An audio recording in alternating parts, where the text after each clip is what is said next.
Shalom, para pendengar yang dikasihi Tuhan Yesus Kristus, bertemu kembali dalam renungan ajaran hidup, uraian Sabda Tuhan yang mengajarkan hidup seturut kehendak-Nya. Apa kabar para pendengar? Doa dan harapan saya para pendengar diberkati Tuhan dengan keselamatan, kesehatan, dan berkat-berkat dalam kehidupan. Amin. Para pendengar yang terkasih, apakah pernah merasa khawatir dalam hidup? Apa yang dikhawatirkan? Saya pikir setiap kita pernah merasa khawatir dalam ukuran yang berbeda-beda. Mungkin khawatir kalau terlambat datang, khawatir kalau tidak lulus, khawatir tidak diterima kerja atau kuliah, atau khawatir kalau lamarannya atau waktu nembak orang yang dicintai ditolak. Dan masih banyak kekhawatiran yang lain. Pertanyaannya, apakah salah? Rasanya itu perasaan manusiawi. Permasalahannya kalau rasa khawatir itu berlebihan, bahkan melanggar prinsip-prinsip hidup iman. Hal ini yang perlu dipahami dengan jelas. Dalam renungan kali ini, saya akan mengajak para pendengar menemukan apa prinsip-prinsipnya. Namun sebelumnya, mari kita mohon berkat dari Tuhan di dalam doa. Mari kita menyatukan hati di dalam doa. Bapa di surga, segala puji syukur kami naikkan kepadamu karena anugerah dan berkat yang telah Engkau berikan kepada kami. Kami menyadari kekurangan dan dosa kami, terlebih kami masih mengkhawatirkan kehidupan kami sampai saat ini. Kiranya Engkau berkenan bersabda, kami siap untuk mendengar. Di dalam Tuhan Yesus Kristus, Juru Selamat kami yang hidup, doa ini kami panjatkan. Amin. Para pendengar yang dikasihi Tuhan Yesus Kristus, kita akan merenungkan bagian sabda Tuhan dari Injil Matius pasal 6 ayat 31 sampai dengan 33. Injil Matius pasal 6 ayat 31 sampai dengan 33 yang demikian. Sebab itu janganlah kamu khawatir dan berkata, apakah yang akan kami makan? Apakah yang akan kami minum? Apakah yang akan kami pakai? Semua itu dicari bangsa-bangsa yang tidak mengenal Allah. Akan tetapi Bapamu yang di surga tahu bahwa kamu memerlukan semuanya itu. Tetapi carilah dahulu kerajaan Allah dan kebenarannya, maka semuanya itu akan ditambahkan kepadamu. Demikianlah sabda Tuhan. Yang berbahagia ialah setiap orang yang mendengar sabda Tuhan dan terus berjuang untuk melaksanakan dalam kehidupan sehari-hari. Amin. Para pendengar, bagian sabda Tuhan ini diberi tema, mengapa engkau khawatir?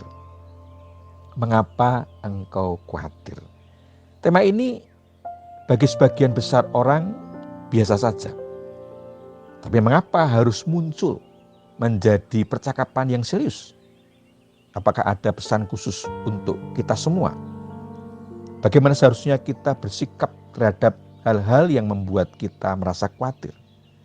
Para pendengar, Tuhan Yesus dalam bacaan kita ini tidak menyalahkan orang yang mengadakan persiapan untuk kebutuhan fisik di masa depan, yaitu apa yang akan dimakan, diminum, dipakai, dan masa depannya. Yang dilarang oleh Tuhan adalah kekhawatiran atau kecemasan yang menunjukkan bahwa kita kurang percaya akan pemeliharaan dan kasih Allah. Rasa takut dan khawatir hampir setiap saat menggoda dan mengganggu kehidupan kita. Dari hal yang sederhana sampai hal yang rumit dan berat bisa membuat kita khawatir. Allah peduli pada ciptaannya, menyediakan pakaian, makanan untuk ciptaannya. Yang lebih rendah, rumput didandani menjadi indah, bunga bakung, burung-burung di udara dipelihara, apalagi manusia sebagai mahkota ciptaan. Allah melarang manusia khawatir karena Dia memelihara dan menyediakan segala kebutuhan manusia. Bangsa-bangsa yang tidak mengenal dan percaya pada Allah mengkhawatirkan semuanya itu. Para pendengar, para pengikut Kristus, yaitu orang yang percaya padanya, diingatkan untuk mendahulukan kerajaan Allah dan kebenarannya. Kata mencari menunjuk pada upaya terus-menerus dengan tekun untuk dapat menemukan dan memperoleh yang dicari. Kristus menyebut dua hal yang harus dicari. Yang pertama, kerajaan Allah. Apa maksudnya kerajaan Allah? Orang percaya harus berusaha dengan sungguh-sungguh agar kepemimpinan dan kuasa Allah dinyatakan dalam kehidupan dan ibadah orang percaya.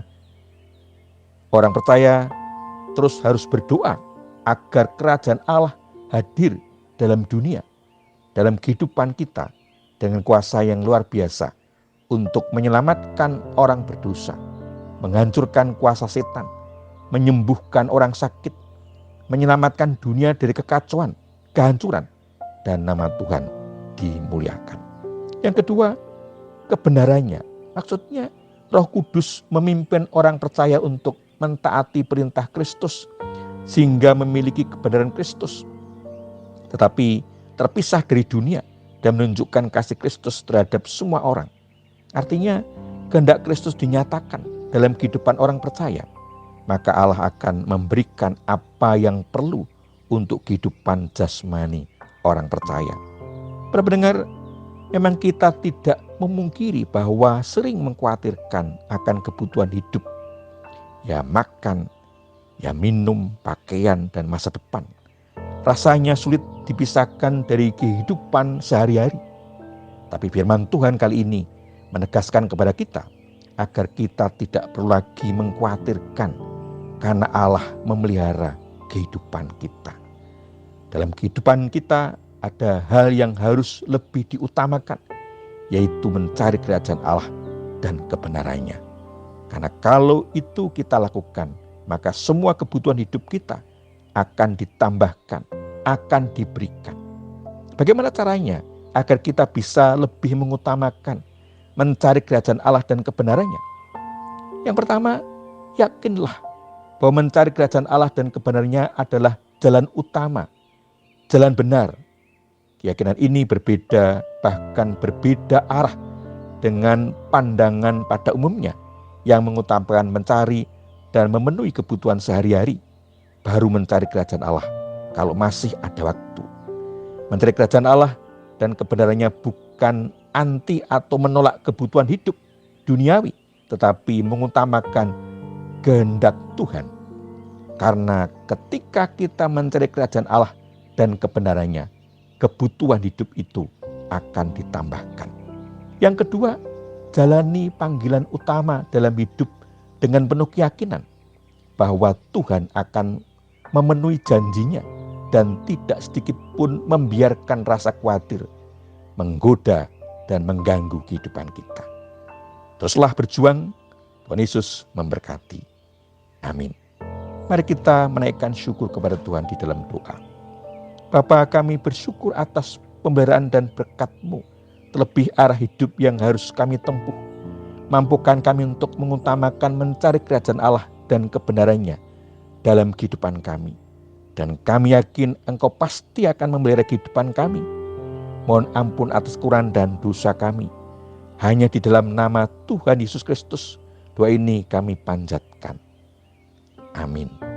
Para pendengar yang dikasihi Tuhan Yesus Kristus, sampai di sini renungan ajaran hidup. Kita berjumpa kembali dalam renungan ajaran hidup berikutnya. Terima kasih. Shalom.